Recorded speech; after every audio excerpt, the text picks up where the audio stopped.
Buenos días, profesor. Nuestro equipo está integrado por Castillo Santos Abner Alejandro, Monroy Patillo Luis Fernando, Morales Ordaz Freddy, Torres Delgado Joel Antonio, Zamora Padrón René Alejandro y nosotros componemos el equipo número 4 en el curso de mecánica de suelos para el tema de distribución de esfuerzos.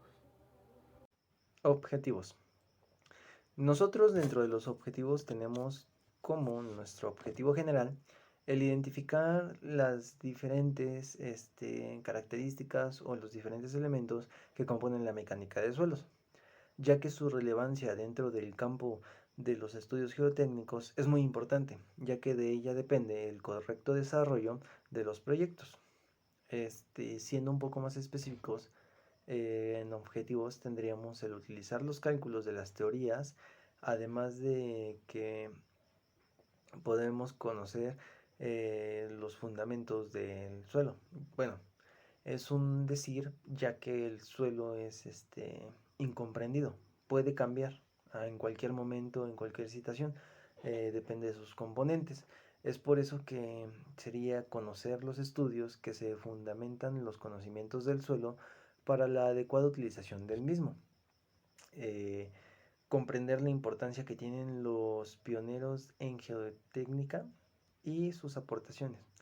Esto último nos quiere decir que vamos a tomar autores quienes fueron los primeros en dar una teoría como tal de cómo calcular los incrementos o los esfuerzos que se hacen en el suelo. Entonces, una vez teniendo un poco claro los objetivos, que serían identificar los elementos de la mecánica de suelos, ya que de ella depende un correcto desempeño de cualquier proyecto, siendo más específicos el utilizar las teorías y los cálculos que nos brindan autores, quienes fueron los pioneros en este ámbito laboral, al igual que conocer los principales fundamentos para una adecuada utilización del suelo. Nosotros podemos dar comienzo con la exposición. Buenos días, profesor. Mi nombre es Joel Torres. Le voy a hablar acerca de los antecedentes de la mecánica de los suelos. En la mecánica de los suelos se generan los estudios que, si son mal ejecutados, puede colapsar un edificio o una casa habitación, lo que se ha construido. En toda obra, ya sea una vivienda, una edificación, es necesario el estudio de los suelos. Es muy importante, ya que por medio de este estudio determinamos los parámetros de resistencia del terreno y al mismo tiempo sirve de base para que determinemos el tipo de cimentación que vamos a usar. El estudio geotécnico es parte de la mecánica de los suelos. Pero ¿qué vamos a conocer en el estudio de los suelos?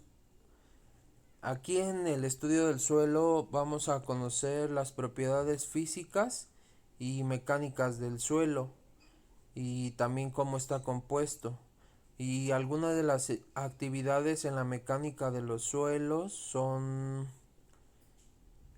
la exploración y ensayo de terrenos, el ensayo de laboratorio y la elaboración de informes, por nombrar algunos.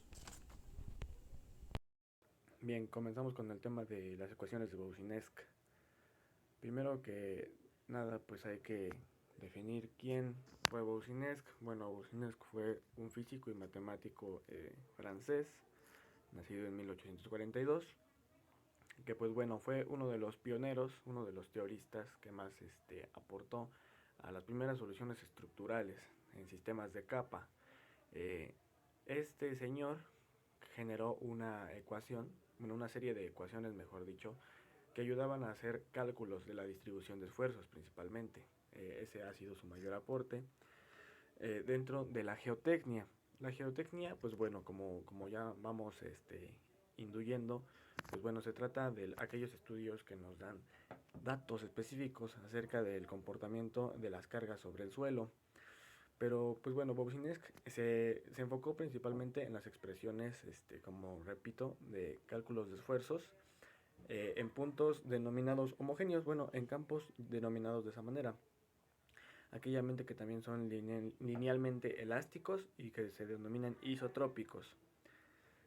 Aquí tenemos un pequeño esquema de lo que vendría siendo, bueno, pues sus expresiones gráficas acerca de esta ecuación de Boussinesq, en la cual tenemos, pues bueno, un par de ecuaciones matemáticas, ¿verdad? Tenemos que r al cuadrado es igual a r más z al cuadrado, y tenemos que el coseno del ángulo es igual a z sobre r.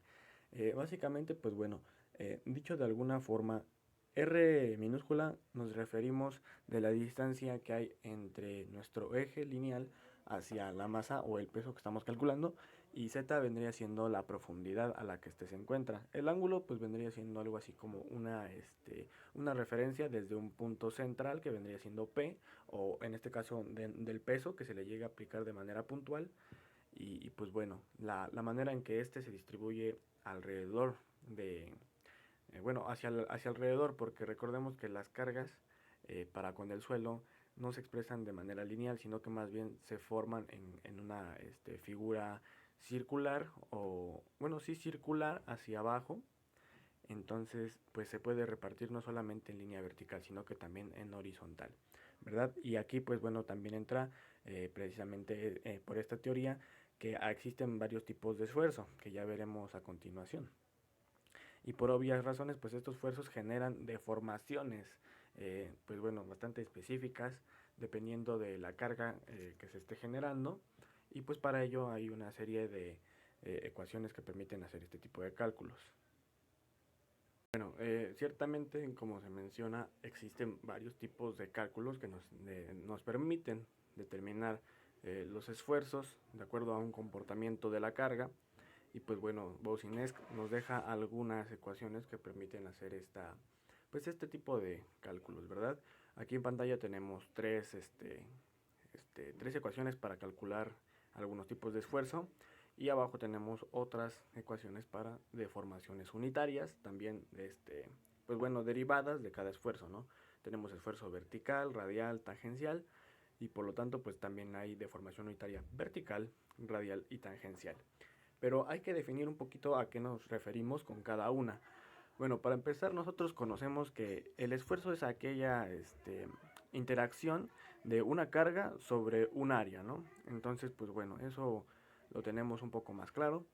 Pero, ¿qué es en sí el esfuerzo vertical? Bueno, el esfuerzo vertical se refiere a pues a la influencia que tiene un peso en determinada profundidad. Y pues bueno, esto es lo que nosotros vamos a calcular, ¿no? El peso total de una columna, por ejemplo, podría ser pues un ejemplo de la utilidad que se le puede dar a esta ecuación, ¿verdad? Igualmente tenemos por acá ecuación radial.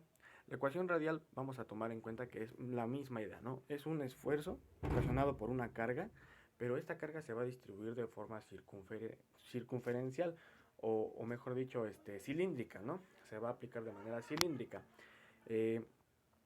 Pues bueno, este tipo de esfuerzo podríamos aplicarlo, por ejemplo, hacia el cálculo de las tensiones que pueden tener, por ejemplo, las barras de hierro, o igualmente algunos derivados de ciertos pilares o pilotes, por ejemplo. El esfuerzo tangencial, pues bueno, este se refiere a la especie de fuerzas que actúan de manera cortante sobre un determinado punto. Entonces, pues bueno, tenemos también las deformaciones unitarias, pero antes, ¿qué vendría significando una deformación unitaria? Pues bueno, primero, una deformación unitaria no es más que el cambio producido de un elemento, obviamente cambios físicos sobre todo, determinados por una longitud, o mejor dicho, por una unidad de longitud. Y es que hay que recordar que hay muchos elementos que a nivel físico pueden considerarse elásticos, ¿no? Entonces pueden generarse cambios, no solamente de elementos que nosotros introduzcamos al suelo, sino del mismo suelo, que puedan generar un crecimiento, no una deformación. En este caso, lo vertical, pues bueno, sería aquel elemento que se está extendiendo hacia abajo o hacia arriba, ¿verdad? Tenemos la deformación unitaria radial, básicamente la misma idea, pero aquí no solamente está creciendo hacia abajo, sino que está creciendo hacia los lados. pues tangencial, pues bueno, el crecimiento perpendicular, la afectación que le puede dar a terceros elementos. Pongámoslo de alguna manera, tenemos un rectángulo de manera vertical, pero pues también hay fuerzas que van a aplicarse hacia los lados de ese rectángulo, ¿verdad? Entonces pueden afectar pues bueno, los elementos de alrededor de una manera más cortante, de una manera más perpendicular. Pues bueno, Boussinesq nos dice, ¿no? Aquí tenemos en un gráfico a nuestra derecha, que para calcular las distribuciones de esfuerzo hay bastantes variaciones, y pues bueno, para ello se comprenden varios tipos de ecuaciones, varios tipos de aplicaciones, porque recordemos que nosotros estamos estudiando algo considerado como una masa semi-infinita del suelo. ¿Qué significa esto? Bueno, nosotros por semiespacio infinitamente grande podríamos estarnos refiriendo a que en primera instancia pues sí es una masa de suelo, pero que está limitada en uso de los lados que se le extienden de manera infinita. Me explico de otra manera. Nosotros tenemos una porción de suelo que va a generar cambios quizás no tan repentinos, van a tardar un poco en generarse esos cambios, pero van poco a poco a irse generando esos cambios, ya sea por la falta de humedad en el suelo o por una humedad de suelo, ¿no? Entonces, pues este tipo de elementos van a generar un cambio de manera circunferencial con el paso del tiempo, que van a ir afectando poco a poco a una gran extensión del suelo. Esto se puede calcular el hecho de saber hasta qué punto va a afectar, y por eso se considera infinitamente grande. ¿Por qué? Porque el espacio quizás en un momento es de alguna manera y con el paso del tiempo se modifique. Y pues bueno, ¿qué vendría siendo lo isotrópico? Como se mencionaba en un momento, pues hay que recordar que los cambios isotrópicos se refieren a los cambios de propiedades físicas, en especial del suelo, en diferentes direcciones, derivados de alguna alineación, por ejemplo, de grandes minerales o de grandes grupos de tierra, ¿no? Igualmente por la velocidad que pueda o no inyectársele a elementos sobre el suelo, por ejemplo, los caminos, ¿no? Pues mi nombre es Morales Ordaz Freddy, de la carrera de Ingeniería Civil del grupo 9511. Y en esta ocasión se expandir sobre las ecuaciones de Boussinesq. Dentro de la carga puntual, Boussinesq tiene la siguiente fórmula, la cual es 3p sobre 2pi por coseno a la quinta del ángulo sobre z al cuadrado, que es igual a 3p sobre 2pi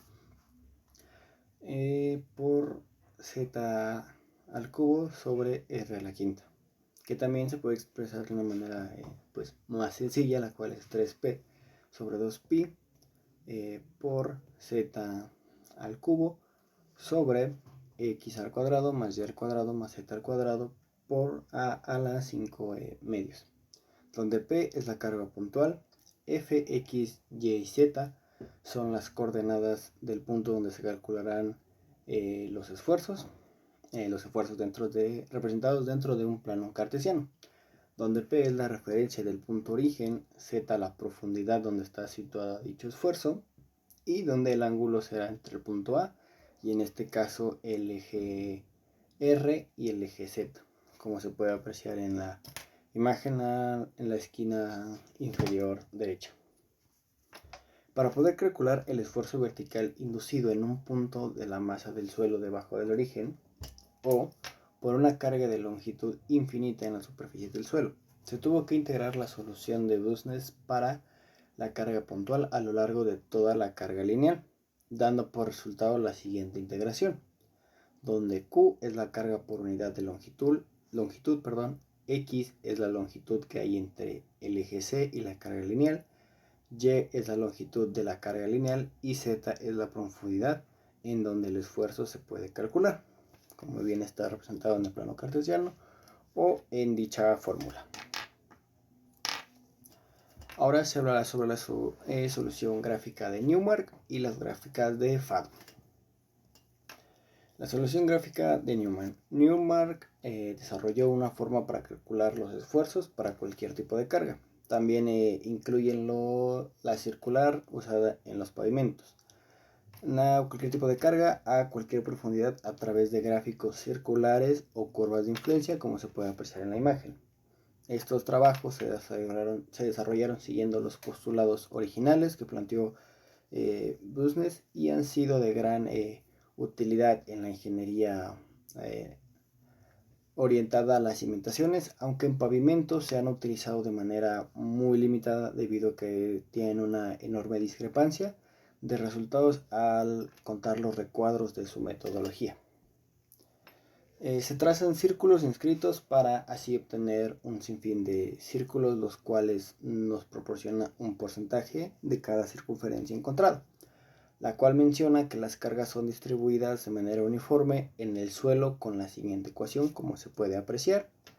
La manera para hallar el incremento de esfuerzo vertical bajo cualquier punto de la fundación o también fuera de ella, una profundidad cualquiera, en este caso particular Z, se necesita que la carta de Newmark con la que se va a trabajar se refiera a identificar el valor de dicha influencia.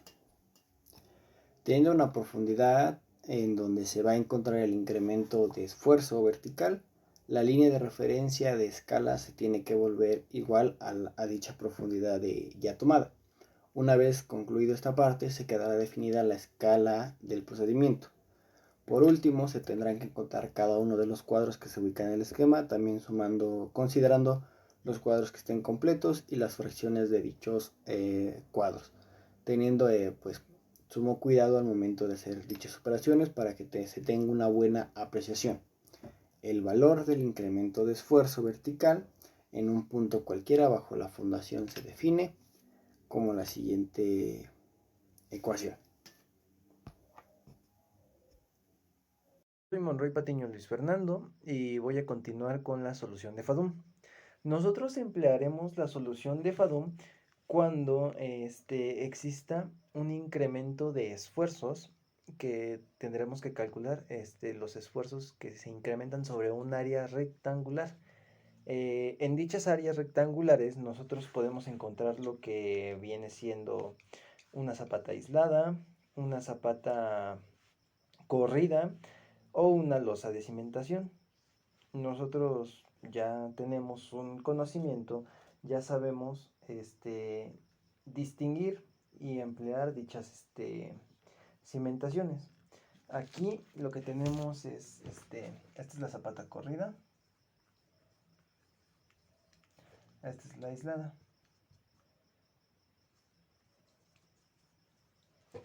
Pero nos falta otra que vendría siendo hacer la losa de cimentación, que esta es un cuadrado enorme. Ahí.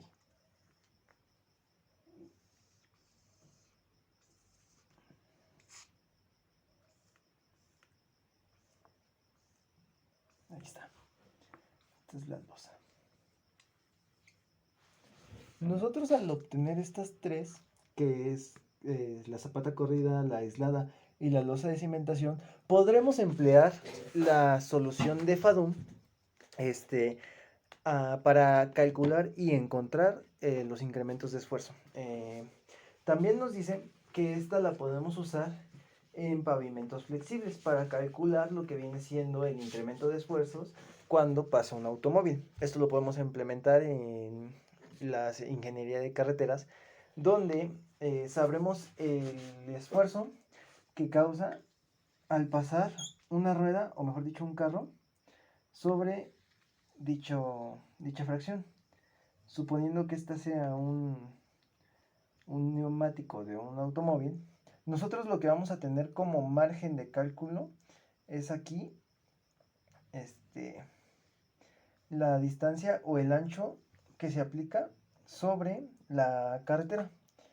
Nosotros lo que vamos a tener que calcular es con la rueda aquí el ancho de fuerza que se aplica, que esta vendría siendo Z, ahí está, vendría siendo ser el incremento de esfuerzo sobre el nivel, que ahí mismo nos los dice. El uso de cálculos de esfuerzos en pavimentos flexibles se encuentra totalmente limitado, ya que la suposición del área o huella del neumático con el pavimento es el tipo de calcular. Y ahí tenemos una explicación en lo que se conoce como el abanico o la gráfica de Fadum. Ya con el dibujo nos damos una idea de que el carro, o mejor dicho, el esfuerzo que va a tener gracias al carro, nosotros se va a calcular del ancho, del ancho de la rueda. Ese va a ser nuestro cálculo de esfuerzo en el pavimento. Continuando con la explicación, nos dice que esta misma cumple la función de determinar el incremento de esfuerzos vertical en una profundidad determinada debajo de una vertical, pasando por aristas del área rectangular. Lo que nos quiere decir es que vamos a aplicar esta solución cuando tengamos un incremento de fuerzas de manera rectangular. Ya vimos que es con las zapatas, con las losas, etcétera. La gráfica de Fadum permite determinar el incremento de tensión vertical bajo una carga triangular de largo infinito causadas por por un cimiento rectangular. Para calcular dicho incremento del esfuerzo vertical total bajo la esquina del área rectangular, los lados B y L están uniformemente cargados. El punto N está a una profundidad Z a partir de las esquinas, siendo el factor de influencia, mientras que M y N son intercambiables.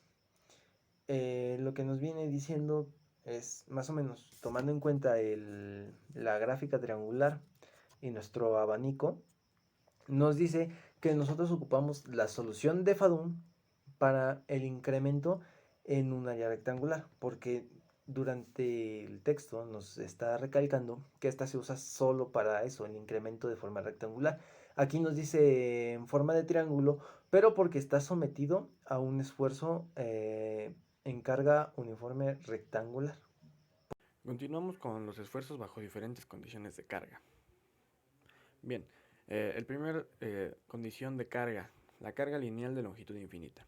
Esta de hecho es una carga que se habla dentro de los primeros teoremas de Boussinesq, ¿verdad? Que, pues bueno, indica que tenemos una carga puntual, que se distribuye de manera lineal, de manera vertical, bueno, a una longitud vertical de manera positivamente infinita. Esta carga nos va a generar afectaciones de manera horizontal. Entonces por eso tenemos del lado derecho un esquema que indica esto, ¿no? Nosotros tenemos una carga indicada hasta arriba como P que va empujando hacia el suelo y tenemos un eje Z y un eje X, ¿verdad? Estos dos ejes son de importancia. El Z, bueno, principalmente porque es la distancia que recorre nuestra carga, bueno, la afectación que recorre nuestra carga hacia el empuje del suelo.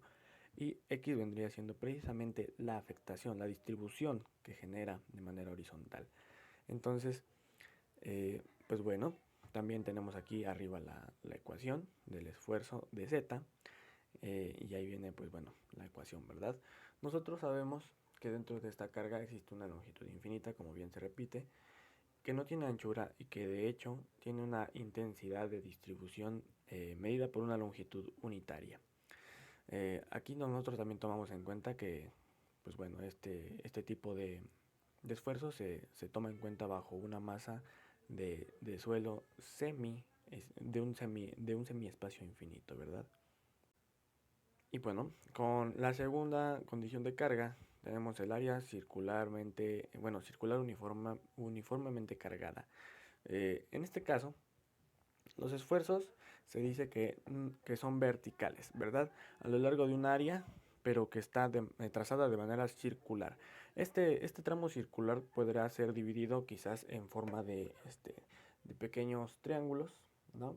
Para generar cierta consistencia en los esfuerzos que nosotros vamos a determinar sobre un mismo eje vertical. Entonces, pues bueno, tenemos que igual Boussinesq, al igual que otro autor, Jürgenson, bueno, pues presentan una solución dada hacia este tipo de esfuerzos. Principalmente para el esfuerzo que se divide de manera circular, como ya les repetía. No.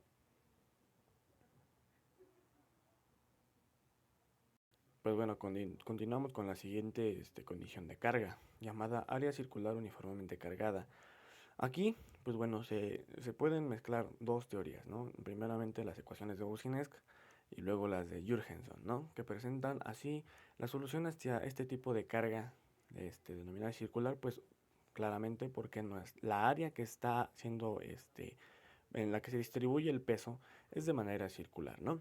Lo importante aquí hay que tomar en cuenta que aquí lo que se tratará de definir es pues los esfuerzos que se van a generar de manera vertical en un mismo eje, ya que pues bueno, el mismo área circular se puede dividir en diferentes secciones para determinar qué afectación puede generar cada carga, sobre todo si la carga es no es homogénea, pues de esta manera será más sencillo, ¿no? Distribuirla en diferentes tipos de cargas y así determinar los esfuerzos que puedan existir, los cortantes, por ejemplo, ¿no?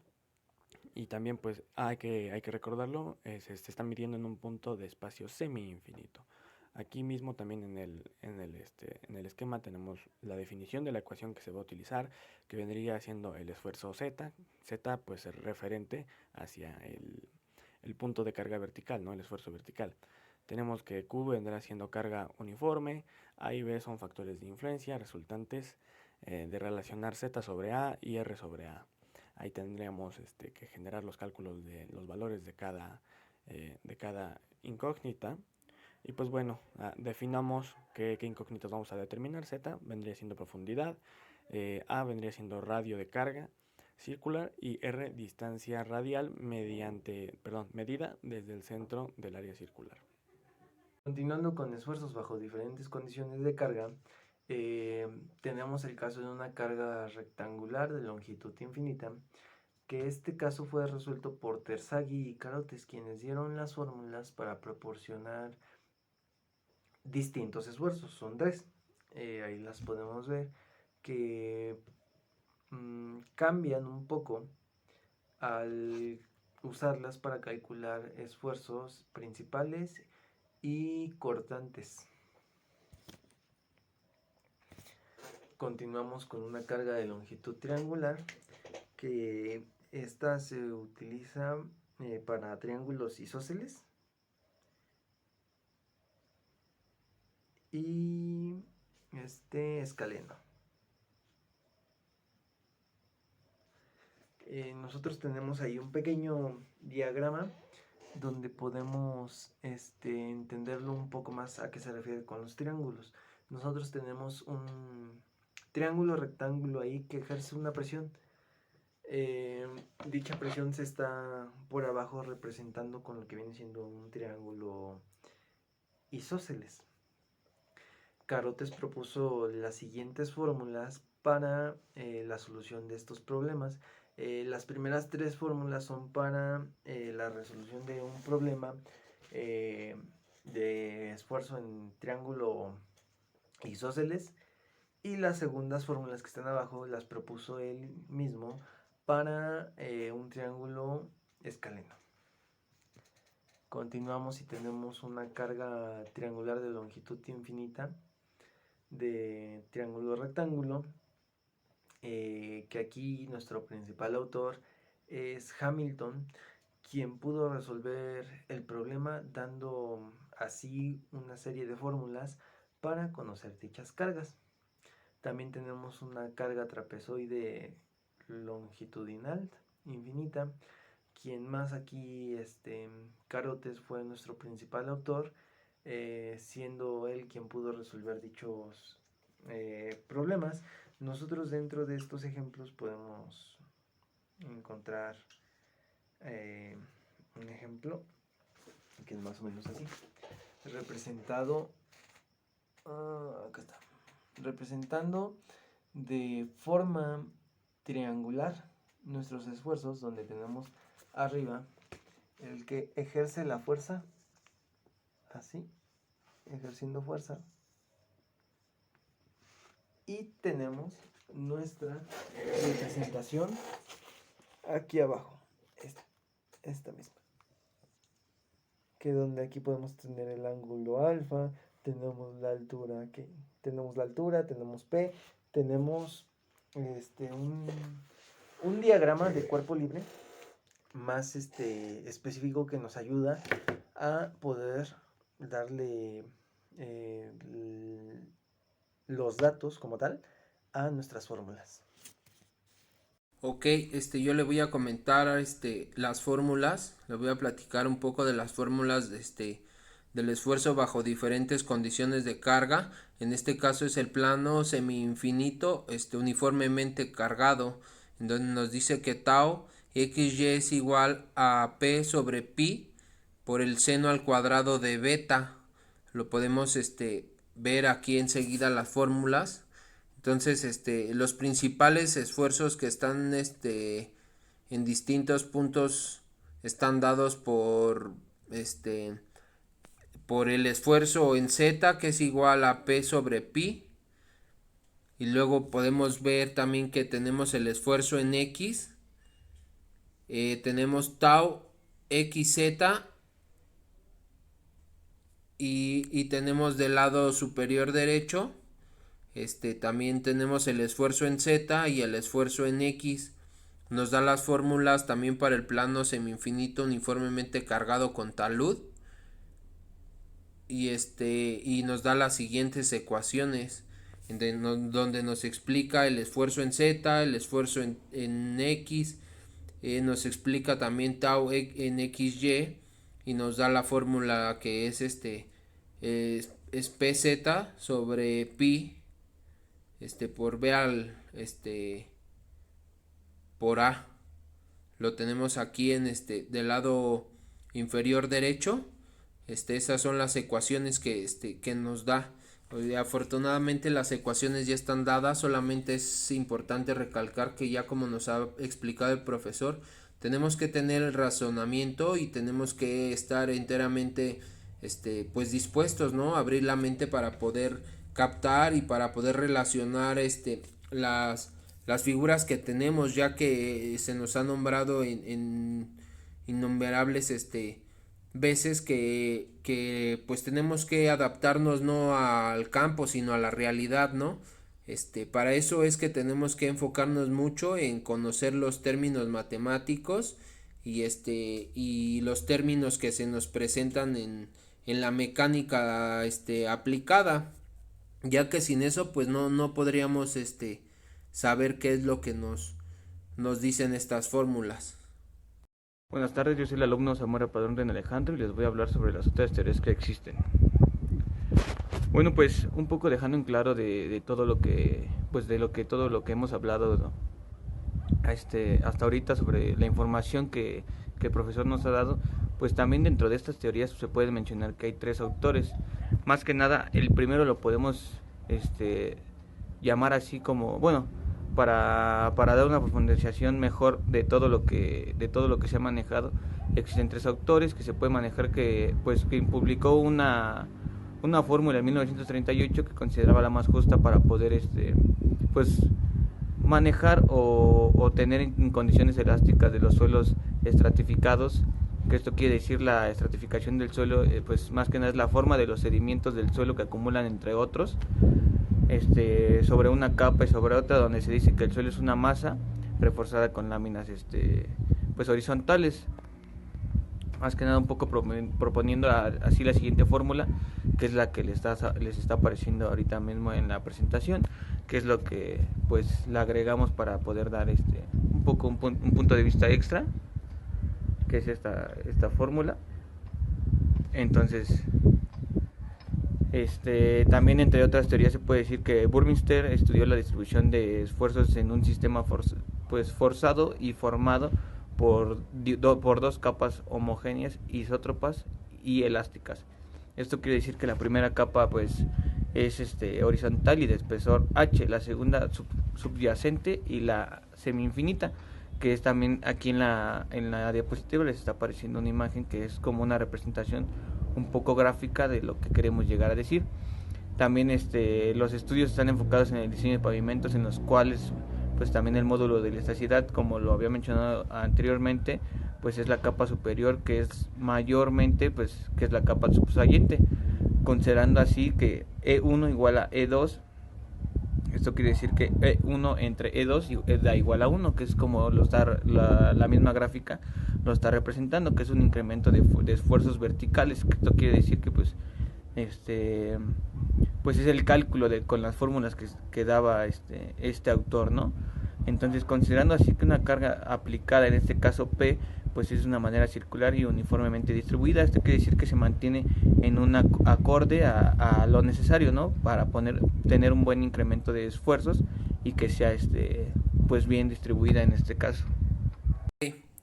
Pues en otras teorías, Folich investigó en 1942 la distribución de esfuerzos en la masa del suelo semi-infinita elástica, pero no isotrópica, proponiendo así una fórmula que calcula el crecimiento de una carga concentrada en la superficie, siendo el esfuerzo en Z es igual a Q sobre Z al cuadrado, y eso por el índice de fluencia, que es el 1JI. 1JI es el índice de influencia.